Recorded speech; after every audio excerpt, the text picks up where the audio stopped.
My name is Alistair Roth. I'm Executive Director of AIIA Victoria.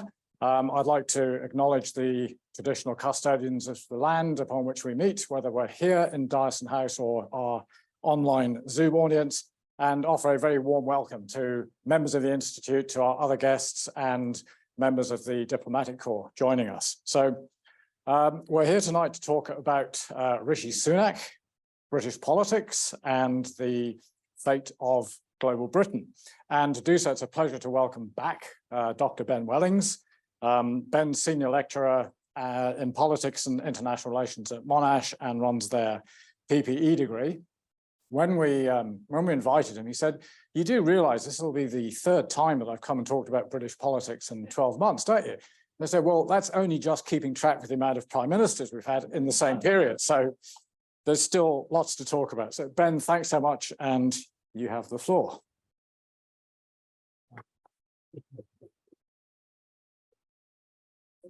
Thank you, Alistair. Is that working okay? Yep, good, thank you. All right, well thank you, Alistair. Thank you those watching or listening in remotely. Thank you for your time. So as Alistair mentions, there seems to be a lot going on. So this is sort of becoming a semi-permanent fixture for me. But there's a lot to say. So the last time I was here, we had just, I believe, no, Liz Truss was still Prime Minister, wasn't she? So we were, but we knew that she was going, and the question was how, who would replace her and how?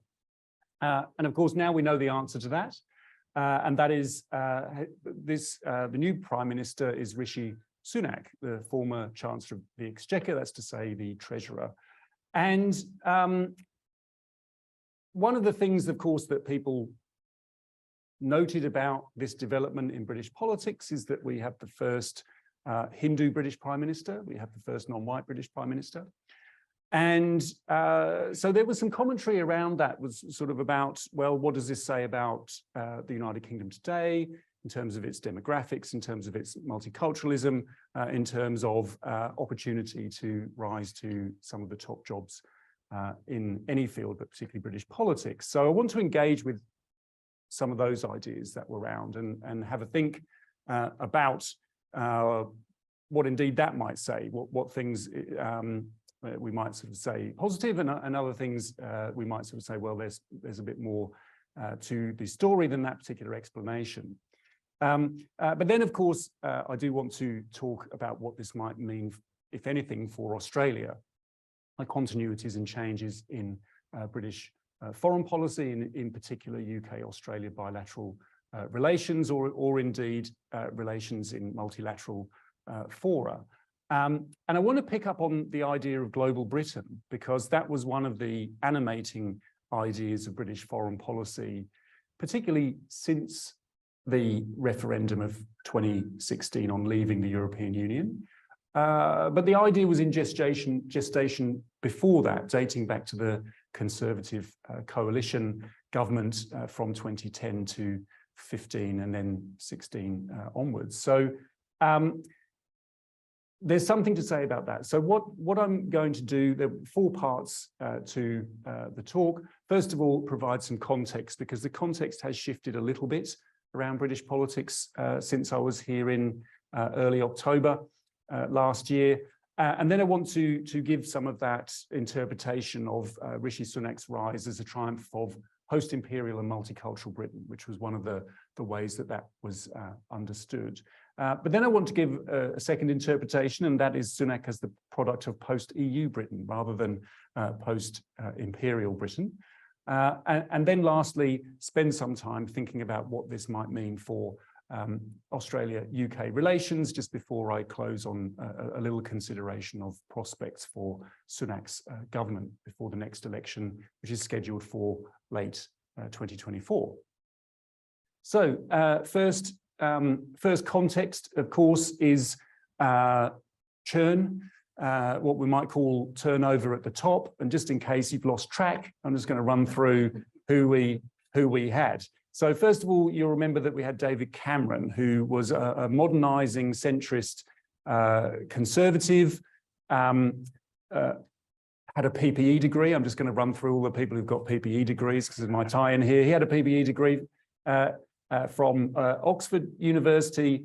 And then, of course, he resigned following the unsuccessful attempt to win the referendum to stay in the European Union, and was replaced by Theresa May, who, though didn't have a PPE degree, also went to Oxford University. She, 3 years later, fell foul of the Brexit imbroglio and was replaced by Boris Johnson, who went to, surprise, surprise, Oxford University. And he, of course, and I'm going to problematize this in a moment, but got Brexit done, but got done in himself due to the whole kind of Partygate scandal and really his support for, in parliamentary terms, actually his support for disgraced MPs, right, who are under investigation for all sorts of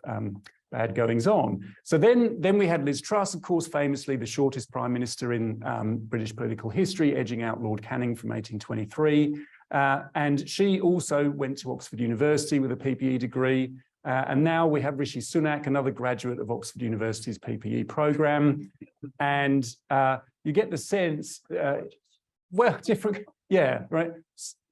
I'm going to make a point about diversity soon, and I think you'll see where I'm going with this one. But yes, so, and this, of course, is in the middle of it all, particularly Liz Truss, whose ideas, if you like, were too much, were so, as I mentioned in the previous talk, so kind of purely Thatcherite that even the markets took fright at them. So, you know, this was a kind of an, you know, Brexit's been criticised for resting on a particular nostalgia. This was sort of nostalgia on nostalgia. And even the markets took fright of that. And The Economist had this quite well-known front page. It said, "Welcome to Britaly." Right? So the idea being, of course, that Italy in British political consciousness is a byword for instability and turnover at the top and so on. And so everyone got the joke, especially because Italy's not that bad at that moment.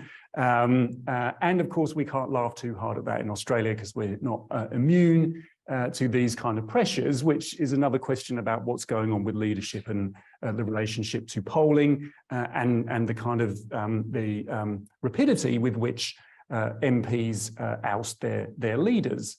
So that's the context really here is of course, we're looking at Sunak in particular because he is the person who occupies 10 Downing Street at the moment. So the second context, of course, is global Britain. And we need to keep an eye on AUKUS because we know next month there will be the announcement about where Australia's submarine fleet of the 2040s will be made.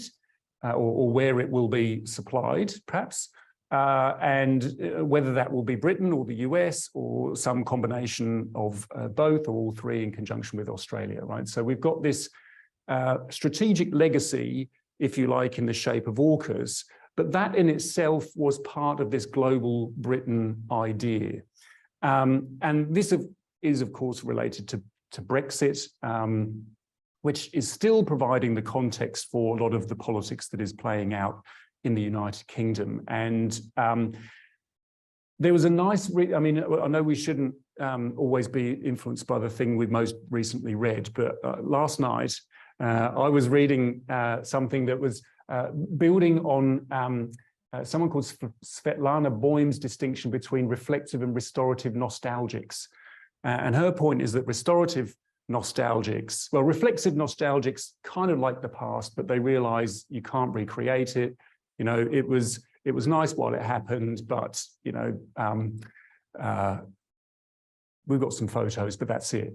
Restorative nostalgics seek the past as a point of destination, not just a point of departure, but also a point of destination. How can we recreate what there is? And if you think about, say, Vladimir Putin, of course, would fit into this mold very much of a restorative nostalgic in terms of his relationship between Russia and the Soviet Union, Ukraine, and other countries of the so-called near abroad.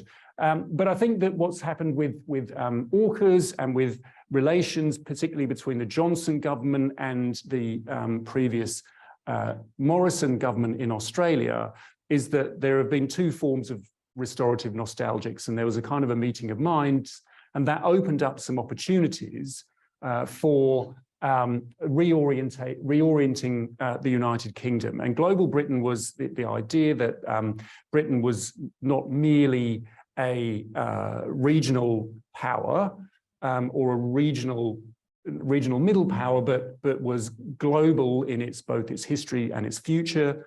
And it required, therefore, allies outside of the European region. It was, of course, based on a fundamental misunderstanding in many ways of the EU, which has global reach as well. And of course, it had more global reach when the UK was in it than it does now.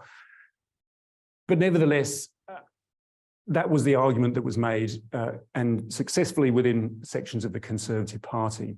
So the other context in which Sunak becomes Prime Minister is a domestic one. And you may be picking up on this, but we are entering into, if you like, a second winter of discontent in the United Kingdom. Now, the first winter of discontent was 78, 79. And it was the end game of the Labour government of the second half of the 1970s, where the Labour government and the unions, which you might think would be aligned with the Labour government, came into strife. And the winter of discontent is, of course, a quote from Richard III, Shakespeare's Richard III, now is our winter of discontent turned into glorious summer by this son of York. And so it's nice to get a bit of Shakespeare in there. And we have seen a wave of strikes in the United Kingdom, principally by railway workers, but also by nurses, junior doctors, postal services. So it's a cost of living thing, such as many countries are experiencing. But this is the context which is absorbing a lot of time and political attention in the United Kingdom at the moment. So that's where Sunak comes into the story. And of course, so here we are on 31st of October, 2022, which by happy coincidence turned out to be Diwali. Rishi Sunak became Prime Minister of the United Kingdom. Now,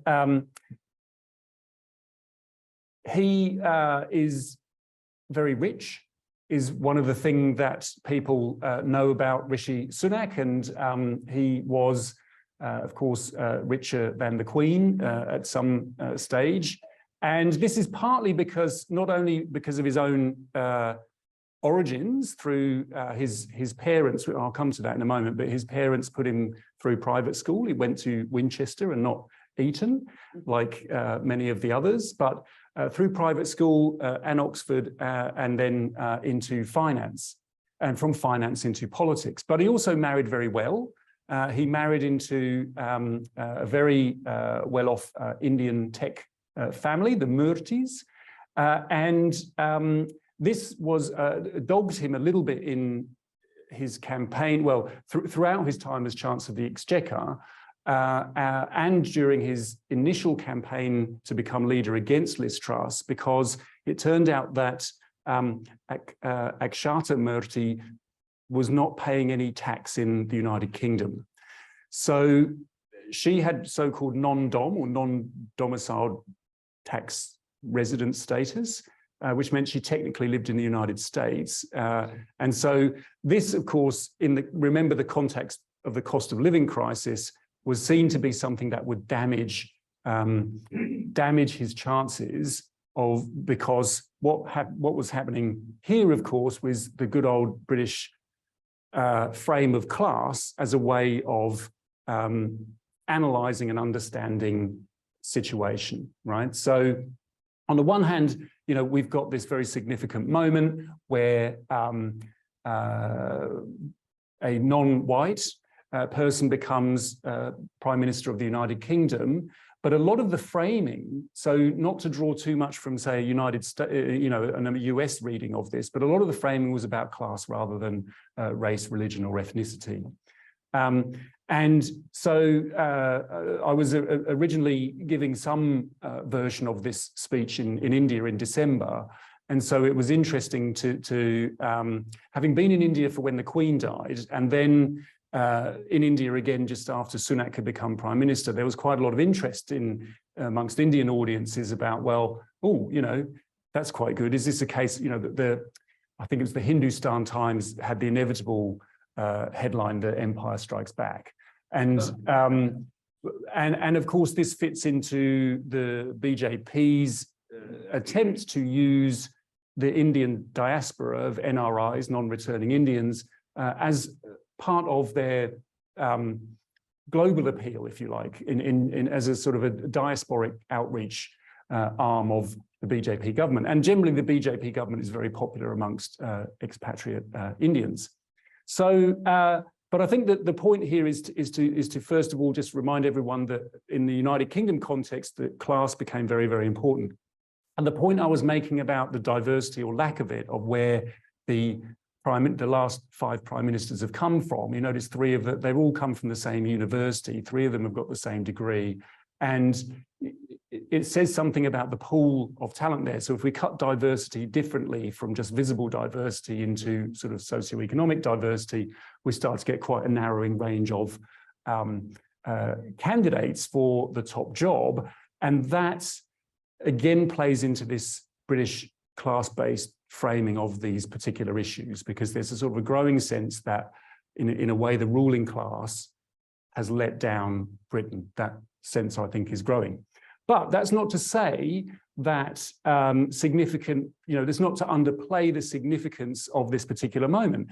And it's also to say something important about the Conservative Party, because the Conservative Party has been the party that has introduced greater diversity into senior roles in British politics, more so perhaps than the Labour Party has done. Now, the Labour Party is in some ways, or for a long time, has been seen as the natural political home for migrants and their descendants in the United Kingdom, particularly South Asian and West Indian migrants. And I need to say just a note on terminology here. When in the British context, the term British Asian is used, it actually is usually used to refer to both Indian and Pakistani people. And there's another term, BAME, which is an acronym for Black and Minority Ethnic, which is sort of even less descriptive. But nevertheless, that is the term that is used. And so what you can see is some people who you might recognize. Alok Sharma, from who was chair of the COP, the Glasgow COP. Priti Patel, who was Home Secretary for quite a while under Johnson. Sajid Javid, also Home Secretary and Chancellor of the Exchequer briefly under Johnson. And here on your right is Sadiq Khan. Sadiq Khan is the Labour the Mayor of London, but the only Labour politician in that array there. And they're just the most senior ones that I've picked on at the moment.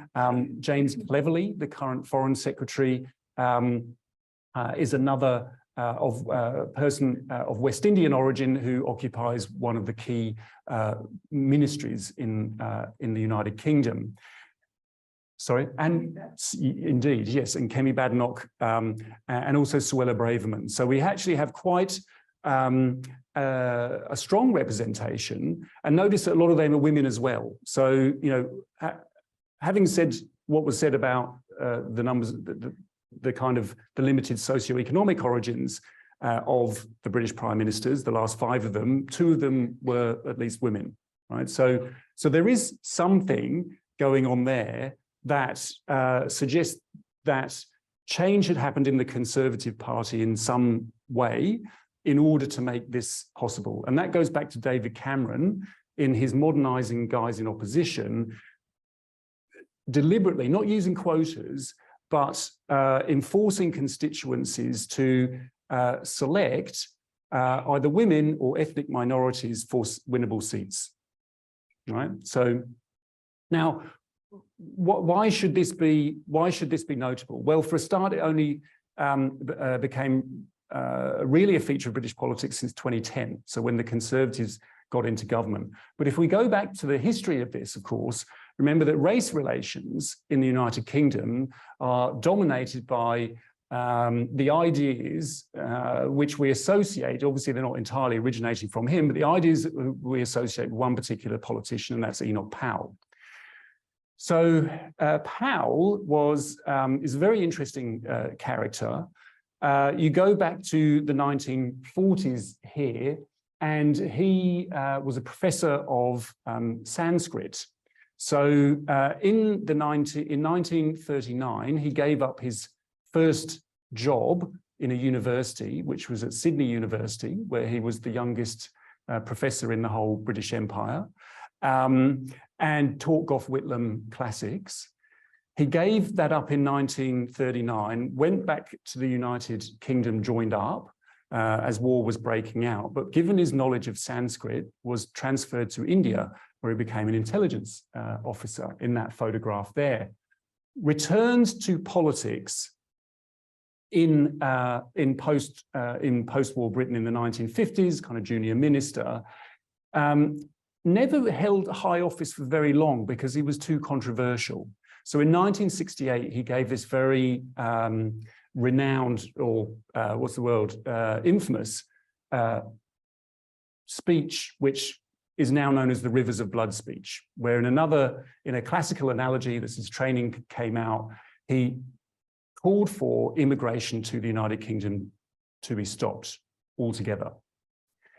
And he said that if it didn't stop, that he said, like the Roman before me, I fear I think I see the Tiber foaming with much blood, saying that that race relations would break down and there would be communal violence. But it was very much a reassertion of imperial and colonial and racist imagery, as if you like an inversion of it. He spoke in that speech about the black man holding the whip hand over the white man, and so that's a kind of a direct reference to slavery and the kind of conditions in the West Indies. He talked about people fearing to go out, and he was sacked from the shadow cabinet for that speech. But he received masses and masses of support for it as well. And this support came from the white working class. And he then had a very troubled relationship with the Conservative Party. He remained in the Conservative Party until 1974, when he admitted on TV that he'd probably voted Labour, because this is just terrible. Imagine managing this person if nothing else. But he admitted he probably voted Labour because Labour wanted to get out of the EEC.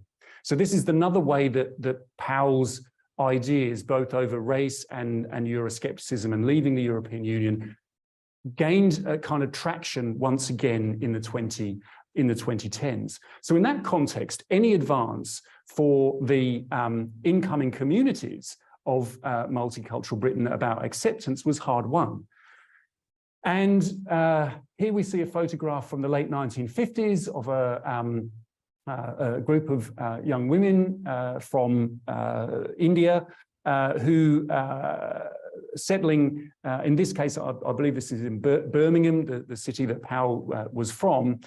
And so we need to kind of be aware that it is not easy to set up these communities and embed them and make them part and parcel of being British, of a kind of a multicultural Britishness that was eventually, through anti-racist struggles and general social change, accepted. Now, where Rishi Sunak comes from, his is not a kind of a direct story of migration from India to the United Kingdom and then up to the highest levels of British politics. It's rather more roundabout and a bit more imperial even than that. Sunak's parents were from East Africa, from Uganda and Tanzania. And of course, one of the other racist elements of the 1970s was Idi Amin's Uganda, and there were essentially pogroms against the East Asian community the South Asian community there, and all the communities that had come to East Africa from the subcontinent felt threatened, and many of them were received as refugees in the United Kingdom. And so Powell's views gained more traction as we got East African South Asians coming into the United Kingdom. And so the 1970s is remembered as a period of very high racial tensions. These, of course, carried on through the 1980s, and we can characterize, if you want to put a negative view on it, of a kind of like race riots in the early 1980s. But somehow in the 1990s, was a decade characterized by more acceptance and a growing sense of Britain as a multicultural country, a post-imperial identity. So moving away in the 1990s, so we thought, from racialized ideas of Britishness and into more multicultural ones in which it was perfectly possible to be British and be Black or Asian. So just to get some figures there, so this is from the census of of 2021, and you'll notice that, you'll notice that 9.6% of the population of the UK identified as Asian last year. And so we've also got Black British and Caribbean or African, because Nigeria, West Africa, but Nigeria in particular became a source of immigration, a growing percentage of mixed or multiple ethnic groups through intermarriage. And so white ethnic groups, as the census describes them, as 81%, and a small group of other, which could be residual Europeans. But that's where immigration comes back into this particular story, but not in a direct way, but more in one of the key drivers of voting to leave the EU that destabilized the Conservative Party, that permitted, if you like, Sunak's own path to that top job. So you see that in 2016, where we have the EU referendum, that migration from the European Union really starts to drop.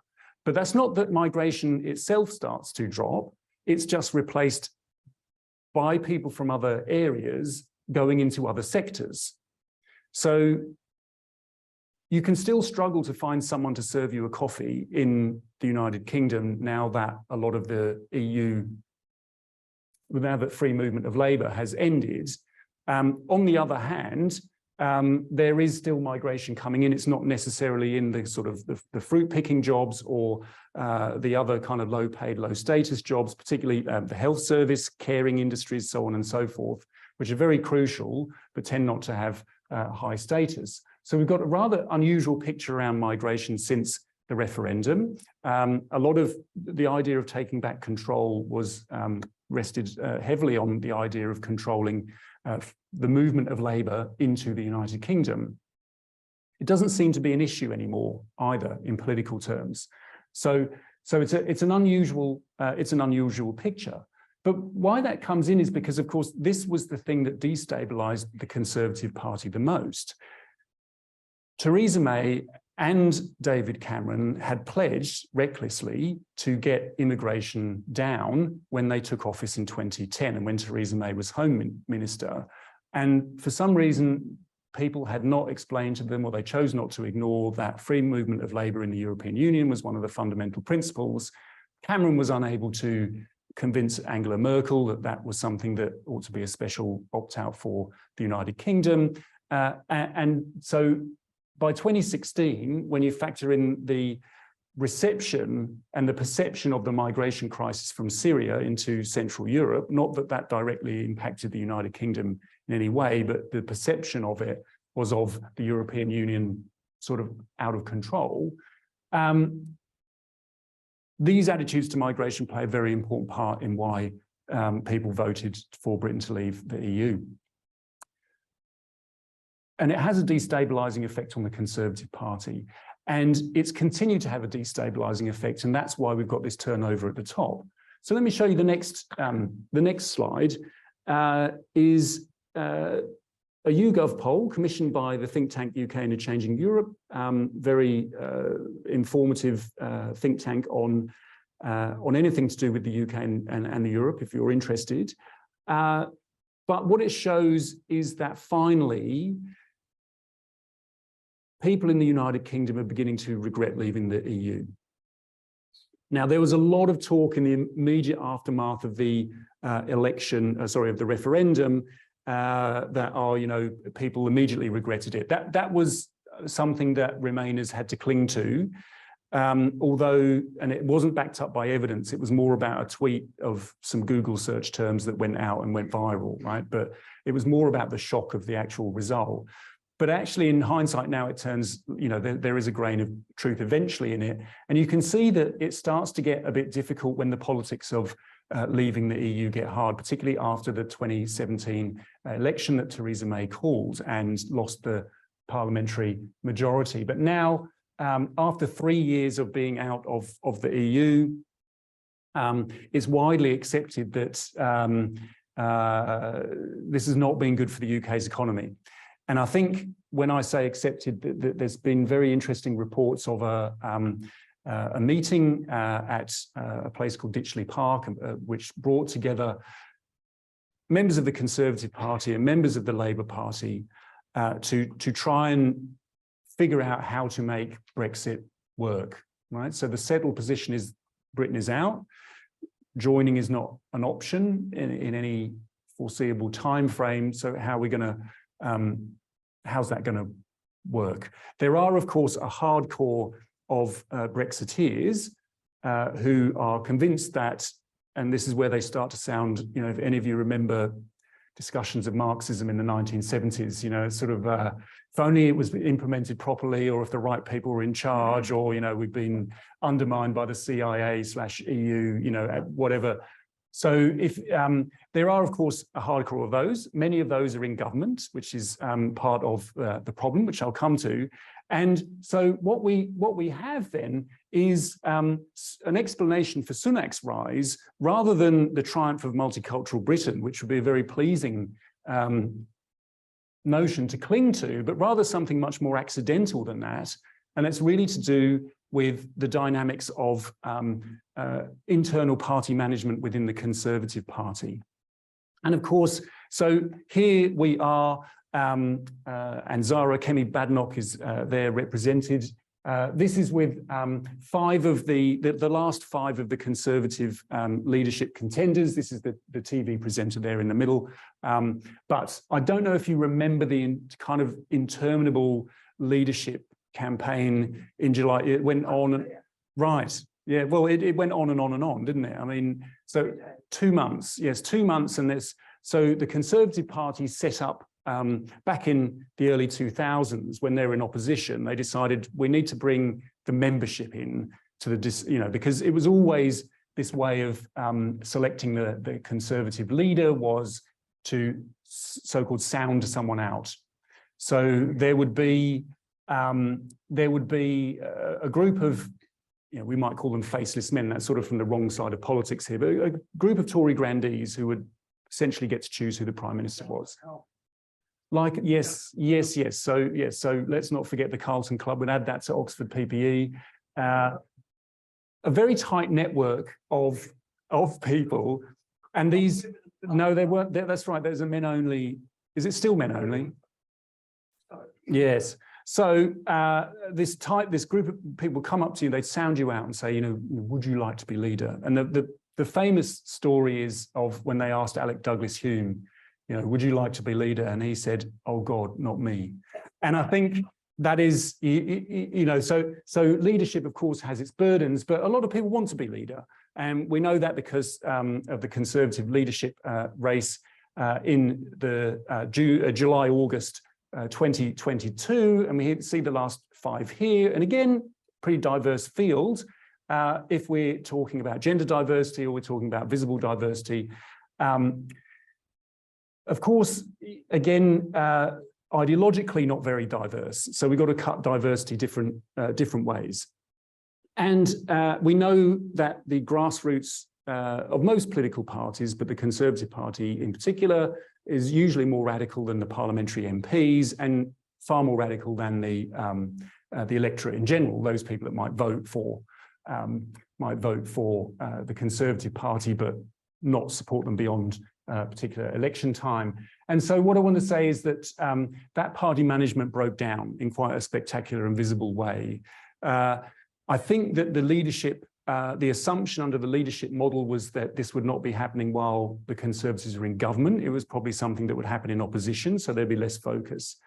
And then, of course, we had the phenomenon of Liz Truss, who was speaking a really good, very strong message to the grassroots, who loved her, presenting herself initially throughout the campaign as the continuity candidate with Boris Johnson, but then towards the end of the campaign, as soon as she got into government, dropped the Johnsonian emphasis on levelling up. That is to say, providing something for Labour voters who had voted for the Conservatives in 2019.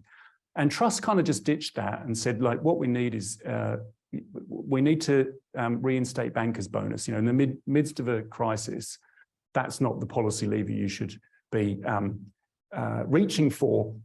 And this put off a lot of people. Her government collapsed, along with Kwasi Kwarteng, the Chancellor, and Sunak was selected in such a way that the grassroots were not invited to participate. That was engineered quite deliberately. So really we can tell another story about Sunak's rise, which is actually mismanagement in the Conservative Party as a result of the strains of Brexit and the kind of ideological contests and that mixture of high politics, the ideological contests over Brexit, but also the low politics of who gets to have a cabinet office under this leader or that leader or so on. I keep mentioning the B word because it's not done. As I mentioned before, I do think we're entering the end game of Brexit, but we're not out of the woods yet. And of course, if you're someone who didn't want to leave the European Union, we're never out of the woods until the UK is back in. But in terms of the actual politics around Brexit, it's still ongoing, and in particular in Northern Ireland. So this week, Sunak was in Belfast. There was great anticipation that the Northern Ireland Protocol, which had been suspended, and this was part of the difficulty of creating a stable government in the Northern Ireland Assembly and in the legislature in Belfast, that there might be some breakthrough with the EU over this, but it has not come. So Northern Ireland, so in some senses, it's kind of, you might say that the UK has left the EU, but it's perhaps more, you could also say that the Great Britain has left the EU, but Northern Ireland is still in some position beholden to the laws of the EU whilst it's in this kind of limbo in terms of, and this is all to protect the Good Friday Agreement, the anniversary of which, the 25th anniversary of which is coming up in early April this year, and Biden, who is not a fan of Brexit really, is coming to Belfast and Dublin in order to commemorate that, but also to push the British into doing a deal with the EU over Northern Ireland and Scotland. So you may also have heard Nicola Sturgeon resigned in citing similar, in a way a little bit, comparisons with Jacinda Ardern here, but in terms of just the toll that politics can take on an individual. But the politics behind that decision relates to the politics of gender, which is playing out in Scotland at the moment, but perhaps more importantly, in October, late October last year, the UK Supreme Court rejected the Scottish government's claim that it could legitimately and constitutionally call a referendum on independence without Westminster's support. So the way that devolution works in the United Kingdom, it's not, the United Kingdom's a quasi-federation, it's not an actual federation. So devolution is power devolved. So that means it could be called back by the central government at any moment if it wanted to, technically speaking. whether Scotland or any part of the UK could leave the UK via a referendum is the decision of the UK government. But the Scottish government under Nicola Sturgeon, who is, has been campaigning for Scottish independence her whole political life, challenged that, and the Supreme Court unanimously said, no, the Scottish government can't.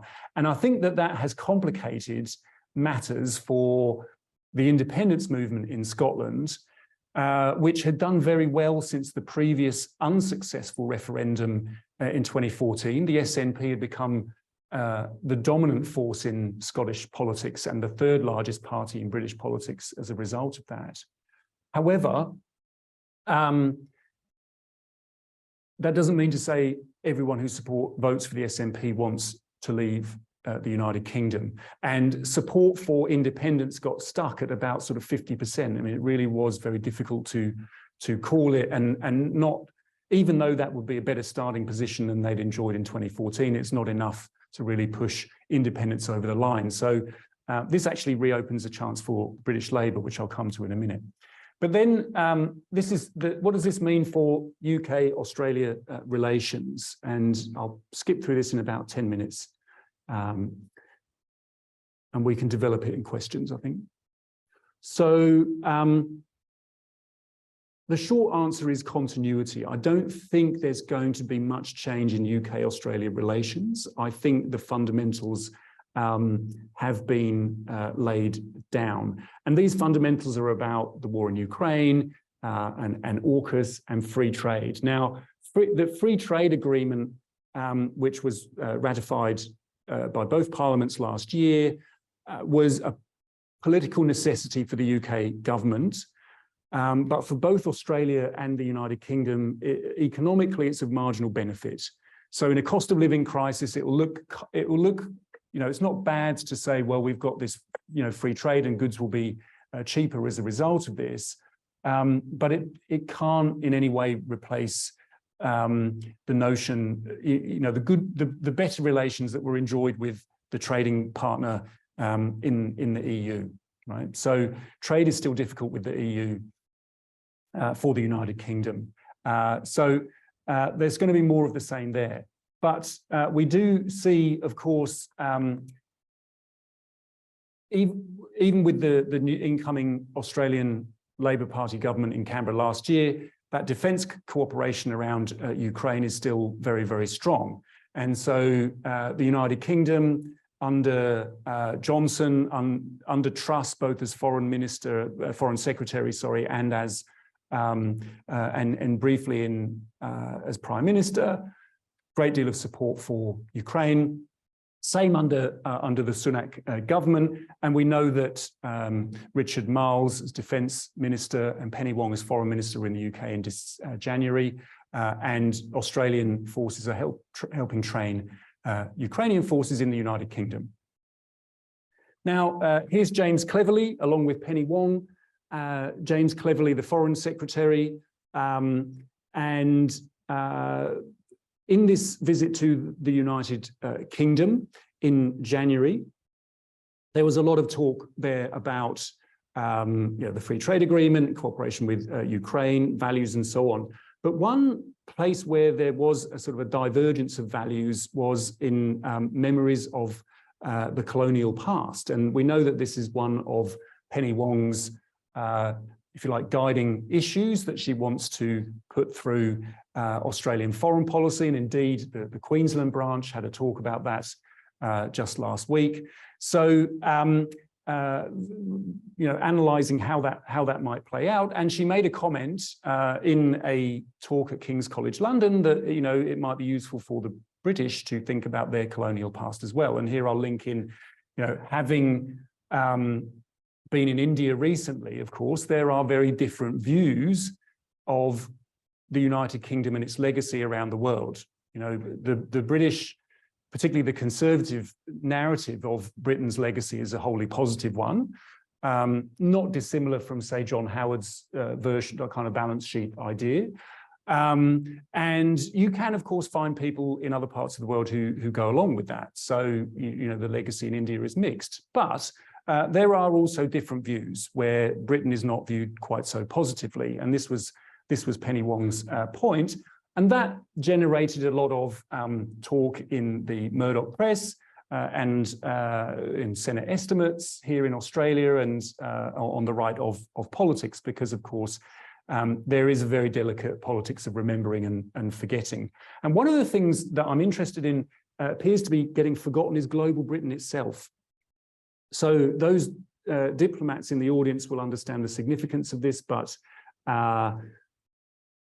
if something gets mentioned or not mentioned in a speech, that signals something important. And global Britain was not mentioned in James Cleverly's speech. So I believe that we're moving away from that idea, that animating idea. Penultimate slide. What does this say then about the Labour Party? There's a general sense in United Kingdom politics that there'll be a change of government at the next election. So the Labour Party, this is probably too enthusiastic a picture of Keir Starmer, because they're very cautiously, optimistic. I think they've lived through too many, post-election hangovers where, they thought they would win 2015, 1992. Labour supporters know about snatching defeat from the jaws of victory. But there are some signs for them here that the Conservative Party is in turmoil. The situation in Scotland with Sturgeon's resignation opens up the possibility that all those seats that used to be solid Labour could now come back to them, and that will make a difference. The Labour Party has not won in England on its own since 2001, so help from north of the border would not go amiss. There's a bit of a caveat to all of that, though, and that is the Conservatives are still sitting on a 71-seat majority out of 650 seats. That is, under normal circumstances, we would think that was a healthy majority.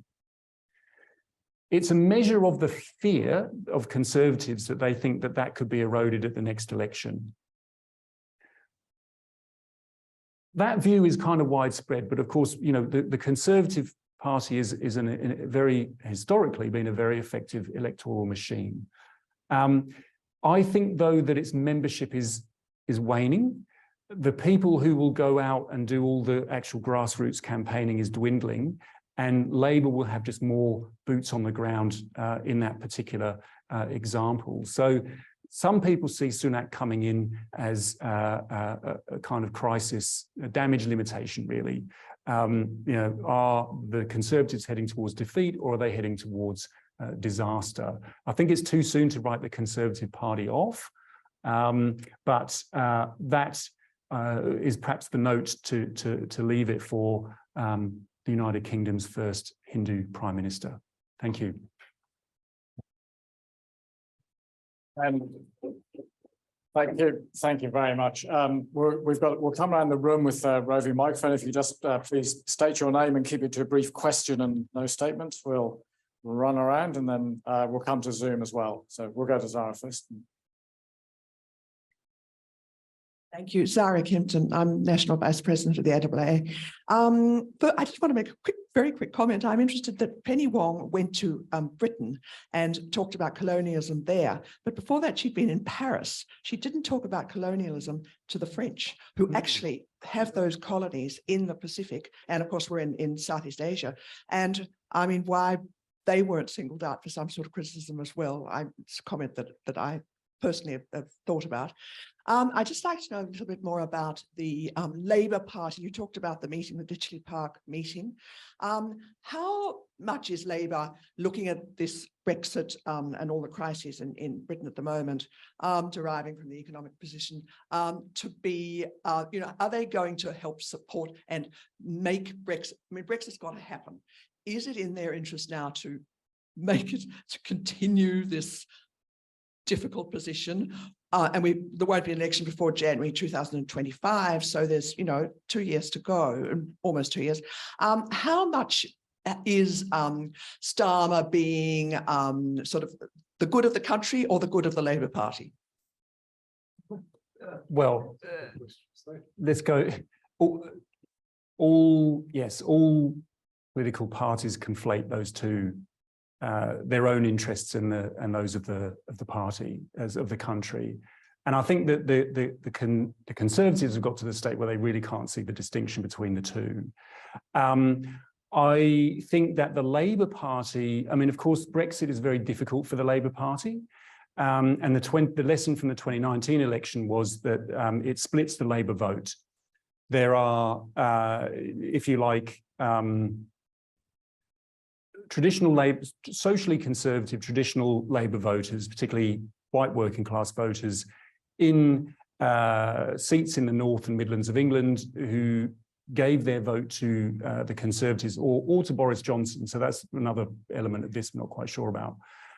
In 2019, because they felt that the tertiary educated urban dwelling pro-Brexit voters, were kind of somehow stealing the referendum result. So I think that the Starmer's approach has been to try not to talk about Brexit at all, if possible. But I think that the effect of both the pandemic and particularly the cost of living crisis has made, and now that we don't have Johnson in, with that charisma that he had, able to connect with those disparate groups. And of course, Brexit has, for many people's minds been done, so it's not there as a mobilizing idea. I think those voters are switching back. Now, whether they'll all switch back, but there's about 60 odd seats that went from Labour to Conservative at the last election. Now, the Labour Party would need all of those to go back, or at least many of them. And one thing that Sunak is doing that I should mention is not putting off people who might vote Lib Dem in the south of England, much more kind of small C conservative, mortgage owners, comfortable off, but suffering from the mortgage rises that Liz Truss brought in. So there's the Conservative vote is vulnerable in several areas. So I think that the Labour Party has to be seen to make Brexit work as best as possible.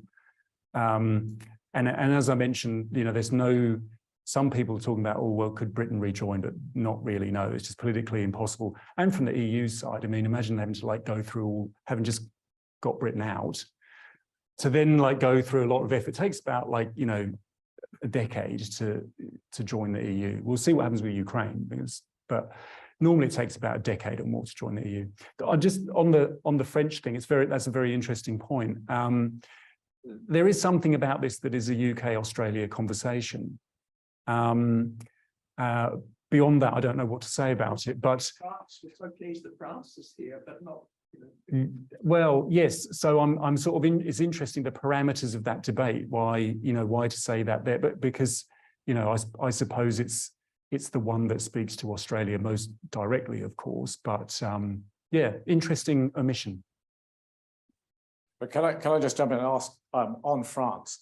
There's talk of a UK-France joint defence agenda, and I think it's partly to do with supporting Ukraine, but they're talking now wider cooperation in the Indo-Pacific. But is that Ukraine situation giving the UK more of a voice back into the EU, do you think, to bolster Ukraine? There is more talk of closer cooperation over Ukraine. I mean, the Ukraine thing brought very disparate countries within the EU together again, especially Poland, obviously. But yes, I think that Ukraine, the situation in Ukraine has focused the EU in ways that we hadn't seen for 10 or 15 years. We've got the illiberal democracies in Hungary and Poland and possibly now Italy and so on. But the Ukraine crisis has actually brought together the EU in a way, whereas say in 2016-17 it looked a bit shaky, would other countries go? There's no prospect of that now. Jared McDougall, University of Melbourne. Thanks very much, Ben. I'd like to ask a question about constitutional reform. You touched on the issue of Scotland independence and so on. What do you think about the option of so-called Devo Max, maximum devolution, rather than all or nothing? And also with the House of Lords, I think the Gordon Brown has been pushing a proposal. I'm not sure what stage it is at, to abolish the House of Lords and have a House of countries and regions of the UK. What do you think of that? Okay. Politics? Well, yes. So I think the Scottish nationalists have got, they've always had this, you know, is there a maximalist approach where you just go for full independence and, you know, anticipate joining the EU at some point? Or is there a more gradualist approach where you generally strengthen devolution almost to the point where everything except foreign policy and defence is covered? And I suppose what the High Court's decision and Sturgeon's resignation does is push, maybe strengthen the gradualist approach again. Devo Max was one of the things that was considered ahead of the last referendum, but not added to the ballot paper. Partly because if you've got you know, you never establish a majority with 3 options. So I think it would be, you know, it would have to be something that was kind of back on the table, but I'm just not sure where or how the Scottish National Party would get there at this moment in time without some major concession from Westminster. Maybe the Labour Party might be sort of a little bit more of that, but they're very opposed to the SNP partly because the SNP has taken all their votes in Scotland, right? So on the House of Lords, yes. So Gordon Brown has floated an idea that the House of Lords might be abolished. That's an old Labour and radical liberal tradition, you know, going back some time, to be replaced with something that would look like, you know, the Australian Senate. But that's as far as it's got, as far as I'm aware. Have we got any more questions? Just one second.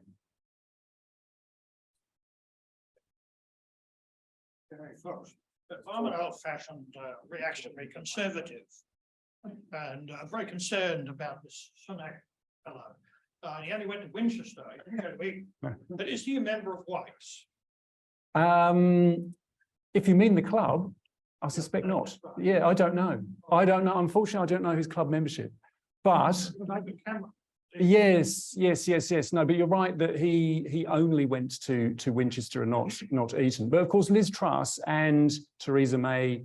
Well, Liz Truss kind of painted a story that she went to a state school, and it was a terrible place. But actually, it was one of those very good state schools, right? So you know that's part of the narrative that yes. But all we can say about Sunak is he's not short of a bob or two. So you know. Okay. All right, I think that brings us neatly to our hour. And Ben, as usual, articulate, fantastic presentation, really interesting detail. I'm not sure when we'll get you back again, but I bet it's going to be within the next 12 months. So thanks very much again for coming and putting all that work into preparation. So please join me in thanking Ben. Thank you, Alfred. Thank you very much.